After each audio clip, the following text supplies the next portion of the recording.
Rupanya ada barang-barang baru di sini. Ini sih cocoknya ditaruh di rumah ibuku. Kalau di sini, enggak pantas. Dari mana kamu mendapatkan barang-barang ini, Tari?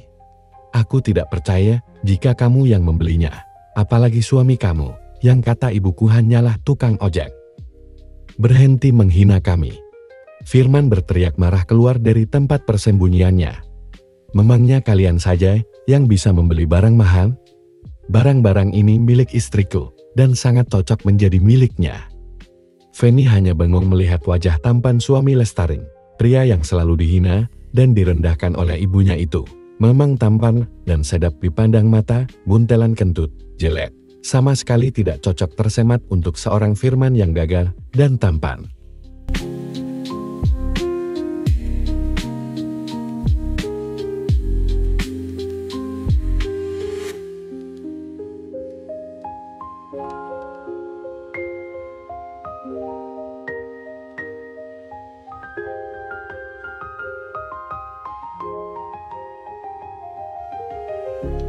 Wah, baru juga tinggal di sini sudah berani kamu?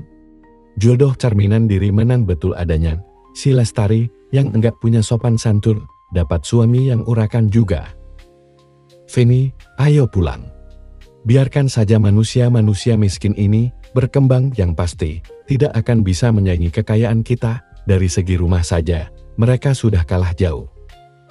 Lagian kami juga tidak berminat bersaing sama Bud. Apalagi menyaingi kesombongan dan keangkuhan Bud, sahut Lestari geram. Kami akan datang ke acara tasmiyahan itu, tunggu saja. Tapi, kali ini kami datang sebagai tamu, bukan babun, jangan lagi kalian memerintah ibuku. Kokom tersentak mendengar ucapan Lestari. Selama ini, Rukmini ataupun Lestari hanya berkutat di dapur, jika diundang ke acara besar mereka. Menyumbanglah yang banyak, kalau mau diperlakukan seperti tamu. Kalau kalian datang tidak membawa apa-apa ya wajarlah, kalau kami meminta kalian menyumbang tenaga. Jangan khawatir. Kalau hanya memberikan kado untuk kalian, bukanlah hal sulit. Firman minta, kalian pulang, dan berhenti meremehkan orang lain.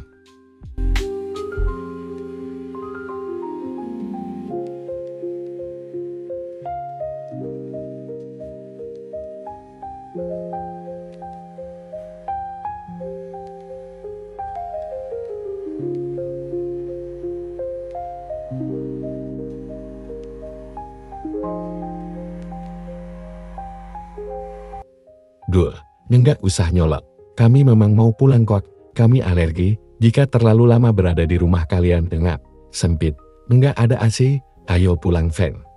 Nanti kita ketularan miskin kalau lama-lama di sini. Kokom menggandeng tangan Feni, melewati Rukmini begitu saja tanpa permisi. Sebentar lagi, mereka tidak akan menghina kita lagi, Dad. Mas sudah menyiapkan tempat tinggal baru, dan rumah ini kita sewakan saja. Ajaklah Mamak dan Bapak tinggal bersama kita. Di sini, lingkungannya toksik sekali. Tidak baik untuk kesehatan Mamak dan Bapak.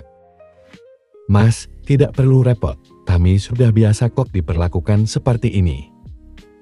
Sudah tanggung jawab Mas untuk membahagiakan dan melindungi kamu, Dik. Sudah saatnya Mamak tahu bagaimana pekerjaan kita.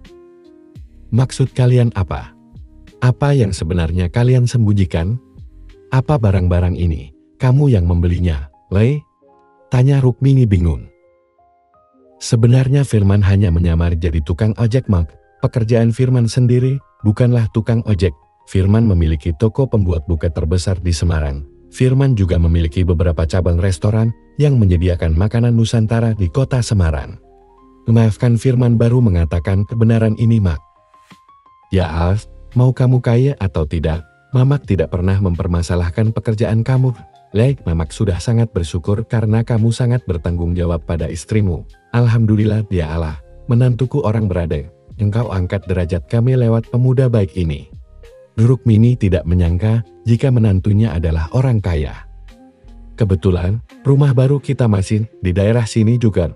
Besok kita datang ke acara tasmiyahan cucunya Bud Kokom. Sekalian kita lihat rumah baru kita.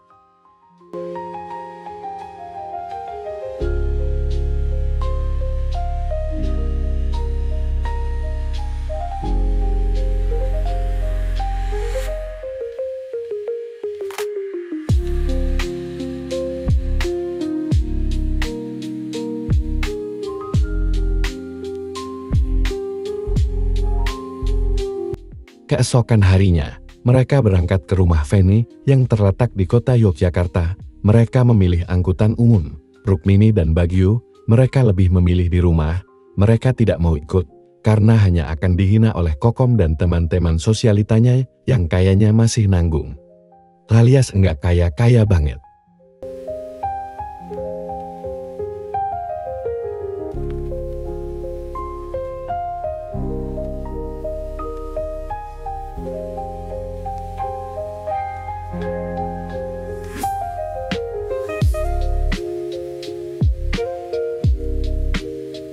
Lol, ini rumah anaknya Bud Kokom, Dek. Dunia sempit sekali, Dek, itu rumah kita di sebelahnya. Firman menunjuk bangunan baru yang terlihat sangat megah, yang terdiri dari 2 lantai dengan cat warna abu-abu. Sejak kapan Mas membangun bangunan itu? Bukankah kita baru pindah ke Yogyakarta sebulan ini? Sudah sejak 6 bulan yang lalu.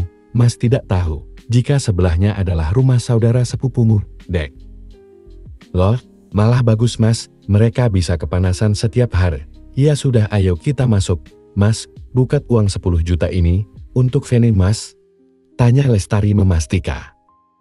Iya, Dek, tapi sembunyikan dulu. Biar dipegang sama Mas Adi dulu.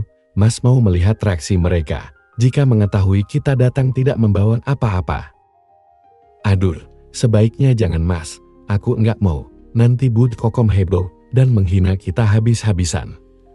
Sudah, ayo kita masuk. Jangan khawatir. Ada Mas di sini.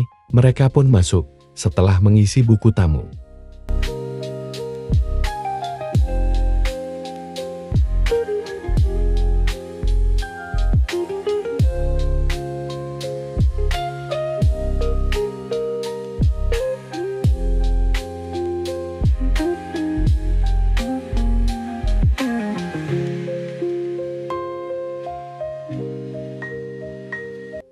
Wah, rupanya kalian menang, punya mental baja, ya.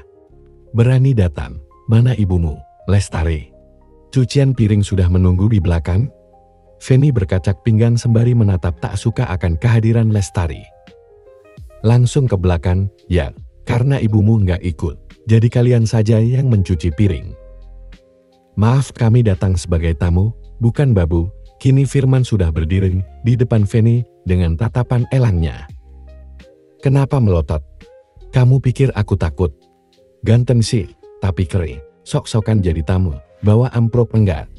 Kalaupun membawa, paling banter juga 50.000 saja isinya. Entah waktu mengandung, Kokom mengidam apa. Sehingga sifat Feni menurun 100% seperti ibunya. Apa mengidam makan tangga kali ya? Jadi cepat banget turunnya.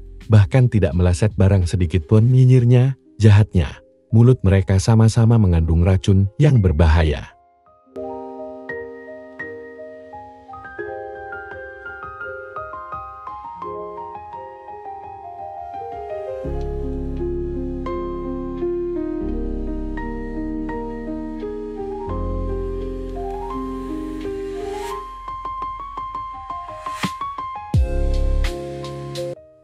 Si miskin sudah datang? Sana ke belakang cuci piring. Kalian enggak lantas duduk di sini, ketus Kokom. Enggak tahu ini, Bun, mereka enggak punya malu, sudah kesini enggak bawa apa-apa, langsung mau makan saja, sambung Feni. Oh, dasar orang miskin, kayak teman-teman Budron, ada yang menyumbang 500.000, bahkan istri Pak Lurah, menyumbang 1 juta, kalian mau menyumbang berapa sih? Kalau 50.000, mending kalian bantu cuci piring di belakang. Kebetulan jam 12 siang, tamu undangan tidak banyak, hanya ada beberapa orang yang tersisa malu, canggung, kesal, menjadi satu di dada Lestari. Firman pun mengirim pesan pada anak buahnya, yang membawakan buket uang sebesar 10 juta itu.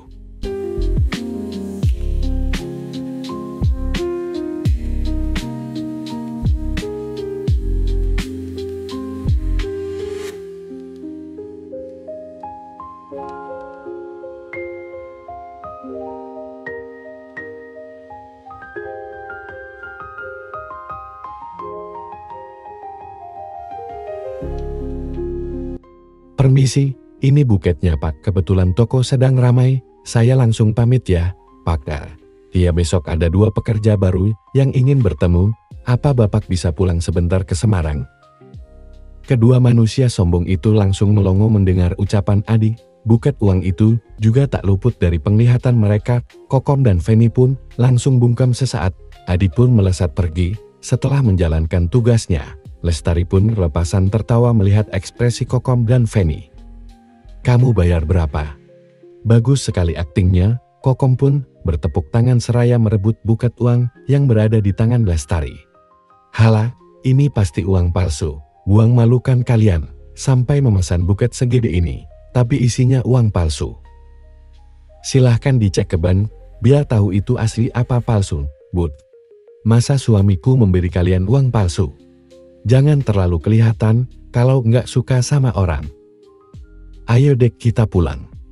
Mas tidak level makan di rumah orang sombong, nanti Mas ketularan sombongnya lagi. Firman berjalan beriringan dengan istrinya menuju mobil yang tadi ditinggalkan oleh Adi. Belum selesai melongo karena dapat uang 10 juta.